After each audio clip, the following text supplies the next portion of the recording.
वहीं national Herald case में ED ने चार्जशीट दाखिल कर दी है और ईडी की चार्जशीट में सोनिया गांधी और राहुल गांधी का नाम शामिल है। दिल्ली में कांग्रेस का जोरदार विरोध प्रदर्शन भी जारी है। कांग्रेस कार्यकर्ता सड़क पर उतरे हुए हैं, लेकिन कांग्रेस के विरोध प्रदर्शन करने से क्या सोनिया गांधी और राहुल गांधी की टेंशन कम होगी?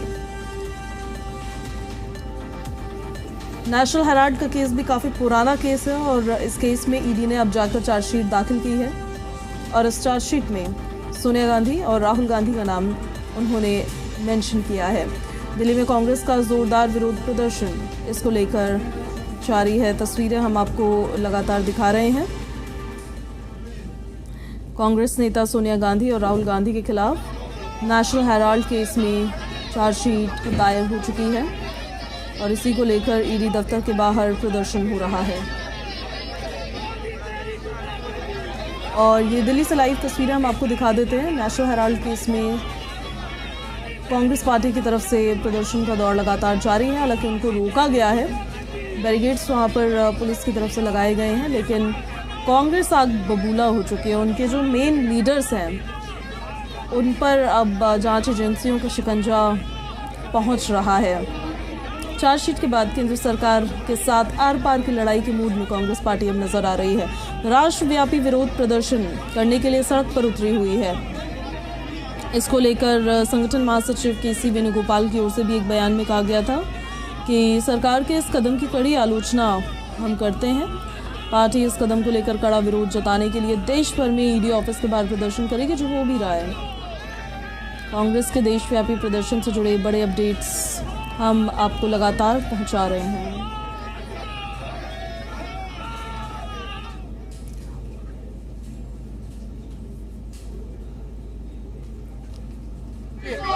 इमरान भाई, इनका क्या लाइन है? क्योंकि पार्टी ने प्रोटेस्ट का प्लान तो किया है, लेकिन इमरान प्रतापगढ़ी जी, इमरान जी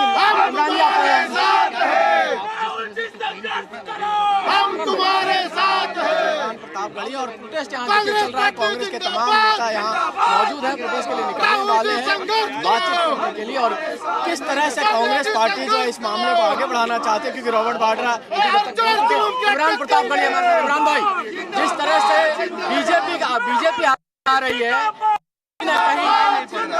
क्या कहना चाहेंगे? तो कान में वो लगा रखा है, मुझे नहीं, आपको ये सुनाई दे रहा है कि बीजेपी कह रही है, आरोप लगा रही है कि जमीन हड़पने का मामला है और आप लोग कोर्ट सड़क पे क्यों? बीजेपी के हर आरोप का जवाब हम कोर्ट में भी देंगे और सड़क पर भी देंगे। आज जो प्रोटेस्ट हो रहा है, आपको लग रहा है कि जानबूझकर बीजेपी आप लोग को फंसा रही है? इस समय में, इस समय को क्यों चुना गया? बीजेपी पूरा विपक्ष को फंसाना चाहती है। क्या वजह है कि आज चुना गया है? अचानक से आप क्रोनोलॉजी समझिए। गुजरात अधिवेशन के बाद राहुल जी का गुजरात में मौजूद होना, बिहार का चुनाव, असम का चुनाव, विपक्ष को डराने की कोशिश। नहीं डरेंगे। 400 पार से 240 पे आए हैं, 240 के अंदर आएंगे भविष्य। डरेंगे नहीं, क्रोनोलॉजी समझा रहे इमरान प्रतापगढ़ी के। हम कहीं ना कहीं चुनाव की वजह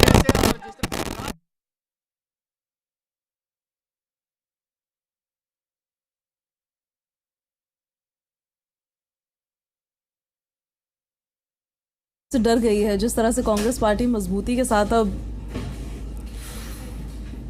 अपने अगले कदम की ओर आगे बढ़ रही है, उसको लेकर केंद्र सरकार डरी हुई है और इसीलिए जो सीनियर लीडर्स है कांग्रेस पार्टी के, उनके पीछे पड़ रही है।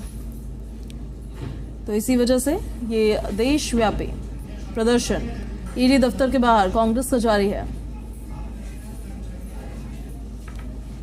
बीजेपी 11 साल से सत्ता में है। इस तरह की बेवकूफी की बातें छोड़ना बीजेपी कब बंद करेगी? ये 12 साल पुराना केस है। 11 साल से आप सत्ता में हैं। आपने इस केस में चार्जशीट 365वें दिन दायर करी है। 9 अप्रैल 2025 को आपने चार्जशीट दायर करी। क्यों? अगर आपके पास साक्ष्य, तथ्य थे, सबूत थे, तो बहुत पहले एक्शन लेना चाहिए था। और उस चार्जशीट में आपने मनी लॉन्ड्रिंग का केस चलाया है। मनी लॉन्ड्रिंग एक ऐसे केस में जहां पर एक नया पैसा ट्रांसफर नहीं हुआ, एक एसेट ट्रांसफर नहीं हुआ, एक ऐसे केस में जहां पर यंग इंडियन एक नॉट फॉर प्रॉफिट सेक्शन 25 की कंपनी है, और एक ऐसे केस में जहां पर यंग इंडियन अपने शेयर होल्डर को एक पैसा मुनाफे का, 1 पैसा डिविडेंड का, 1 पैसा सैलरी का नहीं दे सकती है। तो ये बोगस चार्जशीट है, ये फेक केस है, इसका सामना हम कोर्ट में करेंगे। लेकिन इस गंदी घिनौनी प्रतिशोध की राजनीति जो भारतीय जनता पार्टी कर रही है, इससे मोदी जी का डर, उनकी बौखलाहट, उनकी घबराहट भी हमें दिख रही है। राहुल गांधी जी मुद्दे की बात करने से उनको दुनिया की कोई ताकत नहीं रोक सकती है। आपके लोगों ने उनका खिलाफ दुष्प्रचार किया, इस तरह के फर्जी केस आप 50 और लगा दीजिए।